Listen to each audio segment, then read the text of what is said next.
상실의 시대를 쓴 소설가 무라카미 하루키 아시죠? 이분이 전업작가가 되기 전에는 도쿄에서 피터 캣이라는 이름의 재즈바를 운영했거든요. 7년 동안 이 바를 운영하면서 칵테일도 자기가 직접 만들었는데요. 본인 말로는 제법 잘 만들었다고 해요. 그러니까 흔히 말하는 사장 겸 바텐더, 오너 바텐더였던 건데요. 근데 이렇게 칵테일 많이 만들어 본 무라카미 하루키가 이런 얘기를 했습니다. 자기가 바에 가면 칵테일은 주로 보드카 베이스로 된 걸 마신다. 보드카 칵테일은 미묘한 차이에 따라 맛이 신기하게 달라진다. 이렇게 얘기를 했는데요. 술이 있어 즐거운 세상 주라기 월드. 저는 20년째 술의 세계를 탐험하고 있는 주류 탐험가 조승원이고요. 오늘은 맑고 순수한 증류주, 그래서 칵테일 베이스로 많이 쓰이는 보드카에 얽힌 흥미진진한 이야기와 함께 세상에서 가장 많이 팔리는 보드카 브랜드 스미노프에 대해 알아봅니다.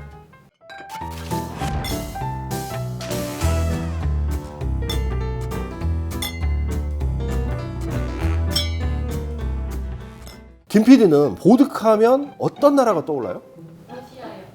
아무래도 불곰국 러시아죠. 몇 년 전에 김수로 씨하고 김태원 씨가 러시아 캄차카에 가서 예능 프로를 찍었는데 이 방송 보면요, 러시아 사람들이 정말 줄기차게 보드카를 줍니다. 밥 먹을 때도 주고 자기 전에도 주고요. 그래서 김수로 씨하고 김태원 씨가 계속 원샷하는 그런 장면이 나오거든요. 이것만 봐도 러시아 사람들 진짜 보드카 좋아하는구나 싶은데요. 푸틴이 금주 정책 펴면서 지금은 크게 줄었다고는 하지만 2000년대 초반까지만 해도요, 술 끄는 사람 제외하고 러시아인 한 사람이 평균적으로 하루에 보드카를 얼마나 많이 마셨는지 아세요? 거의 매일 한 병씩 마셨다는 공식 통계가 있습니다. 아무튼 그러면 이렇게 러시아인들이 사랑하는 보드카, 원래부터 러시아에서 탄생했냐? 그건 확실하지 않습니다. 러시아 사람들이야 당연히 그렇다고 하지만 폴란드 사람들은 자기들이 원조라고 하거든요. 이것 때문에 두 나라가 국제중재재판소에서 5년간 소송전을 벌이기도 했는데 끝내 결론이 안 났습니다. 그래도 어쨌든 사람들 머릿속에는 보드카 하면 러시아, 러시아 하면 보드카 이렇게 딱 박혀 있는데요. 이런 보드카가 러시아에선 원래 권력의 술로 통했습니다. 역사적으로 러시아 권력자 중에 보드카를 좋아하는 사람이 너무나 많았거든요. 가장 대표적으로 보리스 옐친을 들 수 있는데 김 PD는 이분 누군지 모르죠.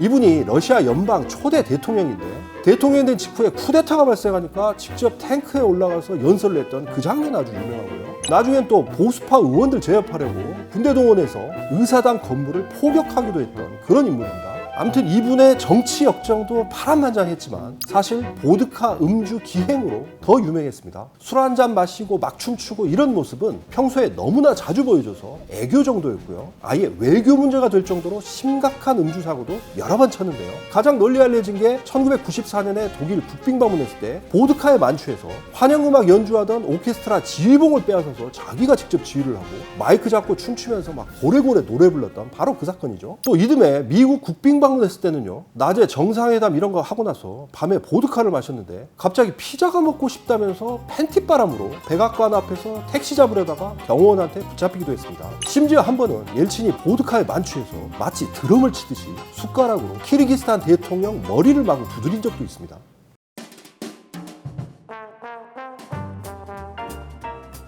영국 작가 로렌스 오스본이 역사상 인간이 만든 약물 중에서 가장 성공한 물건이 바로 보드카다 이렇게 말했는데요. 그만큼 보드카가 많이 팔린다는 뜻이겠죠. 그렇다면요, 전 세계에서 가장 많이 팔리는 보드카 브랜드는 대체 뭘까요? 1등은 바로 스미노프인데요. 김 PD도 스미노프 이거 먹어봤죠? 네, 먹어봤어요. 언제 처음 먹어봤어요? MT 가서. MT 가서. MT 가서 많이 먹는다 하더라고요. 이렇게 김 PD도 마셔본 스미노프 보드카 대체 얼마나 많이 팔리느냐? 2009년 국제주류시장연구소 IWSR 통계로는요, 전 세계에서 1초에 10병씩 팔린다고 해요. 그러니까 제가 지금 이 말을 하는 이 순간에도 10병 넘게 팔린 겁니다. 또 더 드링크 비즈니스 자료에는요, 2019년 한 해 동안 2,560만 상자, 그러니까 3억 720만 병이 팔렸다고 돼 있거든요. 2등인 앱솔루트의 2배가 넘는 매출액인데요. 그럼 이 스미노프 어떻게 해서 세계 보드카 시장의 패권을 장악하게 된 건지 궁금해지죠? 먼저 이 스미노프를 탄생시킨 분, 러시아 사람인 표트르 스미노프인데요. 역시 자기 이름을 상표로 갖다 쓴 거죠. 이분이 1864년에 모스크바에서 증류소를 차려서 보드카를 만들기 시작했는데요. 곧바로 대박이 납니다. 왜냐? 저번에 잭 다니엘 얘기하면서 수치로 여과한다 뭐 이런 얘기 했었잖아요. 이와 비슷하게 스미노프 이분도 보드카를 증류한 다음에 수치로 여과하는 공법을 도입했는데, 그러니까 보드카가 훨씬 맑고 순수해진 겁니다. 이렇게 큰 인기를 끌다가 1886년에는 러시아 황제가 야, 너네 보드카 정말 마음에 든다. 이거 앞으로 황실에도 좀 납품해. 이렇게 된 겁니다. 그래서 지금도 보면 러시아 왕족의 공식 문양이죠. 힘과 자유를 상징하는 독수리가 병에 딱 박혀 있는 건데요. 이렇게 황제의 마음까지 사로잡은 스미노프, 계속 잘 나갔으면 좋았을 텐데 바로 얼마 뒤에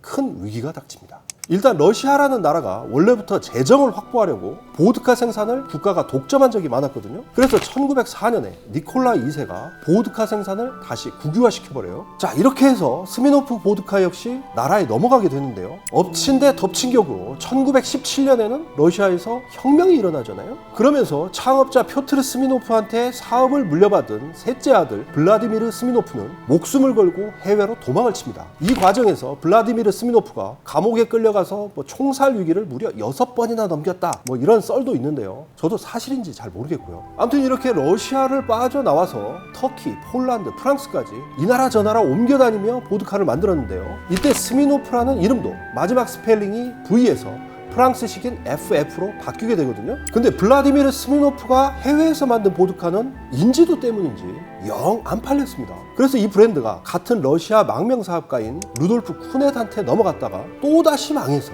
결국은 주류 유통기업 휘블라인으로 매각이 되는데요. 바로 이때부터 기적 같은 일이 벌어지게 됩니다.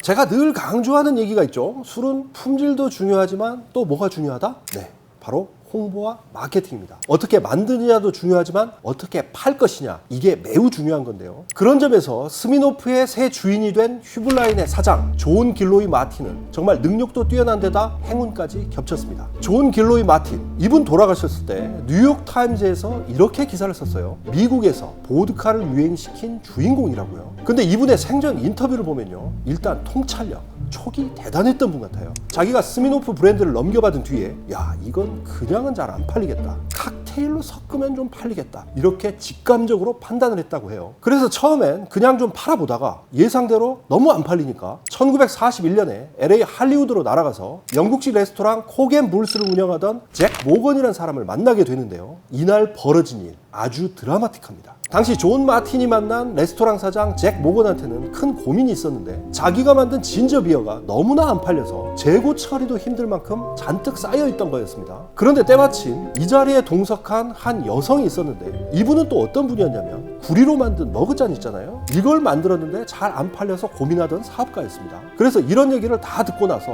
존 마틴이 이렇게 말을 합니다. 스미노프도 안 팔리고 진저비어도 안 팔리고 구리잔도 안 팔리니까 그냥 이 안 팔리는 세 가지를 다 섞어서 팔아보면 어떨까?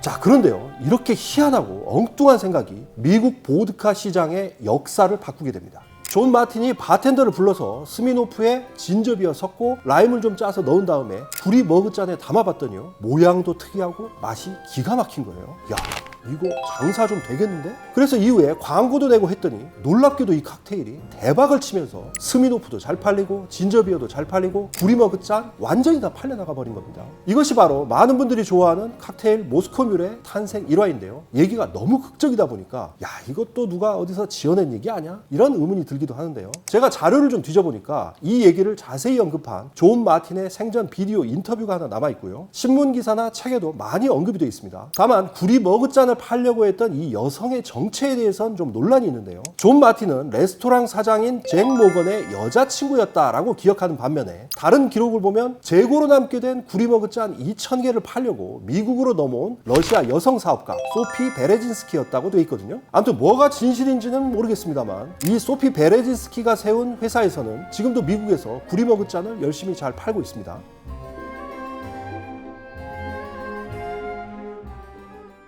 스미노프 성공 사례에서도 봤듯이 보드카 하면 칵테일을 빼놓을 수가 없는데요. 전 세계 칵테일의 약 3분의 1이 보드카 베이스라고 하죠. 근데 그럼 이건 왜 그런 걸까요? 일단 보드카라는 단어 자체가요, 물이라는 뜻의 보다와 작다라는 의미의 전미사 카가 붙어서 작은 물이라는 뜻이거든요. 그래서 보면 물처럼 하얗죠. 또 냄새 맡아보면요, 알싸한 알코올 향 말고는 특별한 향도 없습니다. 그래서 흔히 보드카를 무색, 무미, 무취, 산무의 술이다 이렇게 얘기를 하는데요. 이게 왜 이렇게 되는 거냐면요, 원래 술이란 건 원재료, 주재료라는 게 보통 정해져 있잖아요. 스카치는 뭐 보리로 만들고 와인은 포도로 만들고. 근데 보드카는 특이하게도 원재료, 주재료를 따지지 않습니다. 정말 아무거나 다 만듭니다. 옛날 러시아에선 감자로 주로 보드카를 만들었다고 하는데요. 이거 말고도 호밀, 옥수수, 사탕수수, 쌀, 그 어떤 곡물로도 다 만들고요. 심지어 우유로 만들기도 합니다. 우유로 치즈 만들면 유장이란 액체가 남게 되는데 이걸로 만든 밀크 보드카가 실제로 지금도 팔리고 있습니다. 과일로도 보드카를 만드는데요. 대표적인 게 샴페인 보드카로 불리는 포도로 만든 시락이죠. 이렇게 재료에 상관없이 발효를 마친 뒤에 몇 차례 증류를 해서 순수 알코올에 가깝게 뽑아내고 이걸 활성탄으로 여러 번 여과해서 불순물 제거하면 보드카가 완성됩니다. 또 숙성도 하지 않기 때문에 오크통 색이나 향이 배어지도 않고요. 그래서 고유의 개성은 좀 약하지만 대신에 그 어떤 음료와 섞어도 제법 잘 어울려서 칵테일 제조에 딱인 겁니다.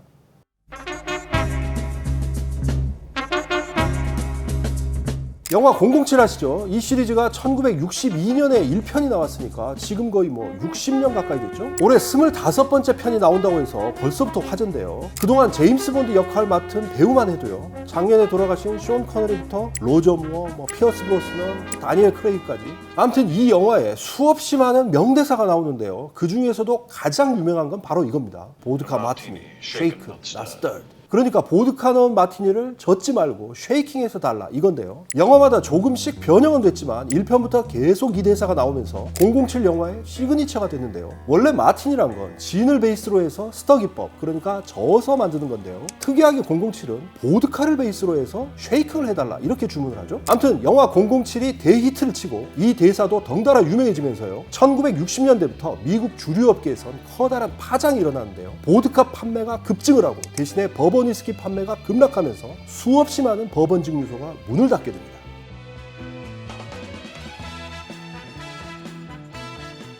보드카 마티니 말고도 유명한 보드카 칵테일 정말 한둘이 아닌데요. 오드리 헵번이 출연한 영화 티파니의 아침을 아시죠? 이 영화 원작자인 미국 소설가 트루먼 카포티는 보드카에 오렌지 주스를 탄 칵테일 있잖아요. 스크루 드라이버를 엄청나게 좋아했는데요. 평소에 이게 내 오렌지 음료다 이렇게 얘기를 하면서 정말 물 마시듯이 마셨다고 하는데요. 칵테일 이름이 스크루 드라이버, 나사 돌리개가 된 이유는 많은 분들이 물론 아시겠지만 1940년대 말에 페르시아만에서 석유 굴착을 하던 미국인 노동자들이 보드카에다가 오렌지 주스 타먹으면서 자기들이 일할 때 쓰던 드라이버로 섞어 먹은 데서 유래했다고 하죠. 자, 그런가 하면 보드카 토닉, 이거 빼놓을 수 없습니다. 보드카에다가 토닉워터 타고 레몬즙 넣은 거예요. 이게 한때 너무 유행을 해서 팝스타 엘튼 존의 히트곡 굿바이 옐로브릭 로드 가사에도 등장할 정도였는데요.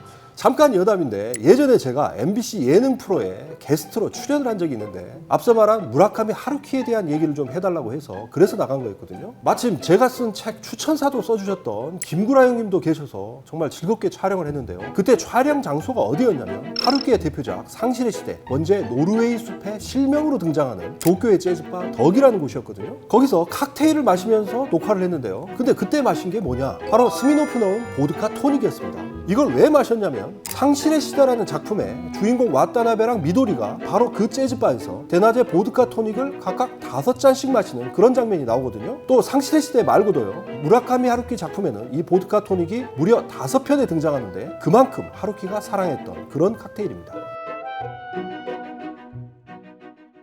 앞서 언급한 무라카미 하루키의 소설 상실의 시대에서 발랄한 대학생 미도리는 왜 낮부터 술을 마시냐는 질문을 받고 이렇게 말합니다. 가끔 삶이 고달파지면 보드카 토닉을 마시곤 해. 요즘 코로나 때문에 힘든 분 많으시죠? 오늘은 소설 속 주인공처럼 이 보드카 토닉 한 잔 마시고 일상의 근심 걱정 조금이나마 털어내시면 어떨까요?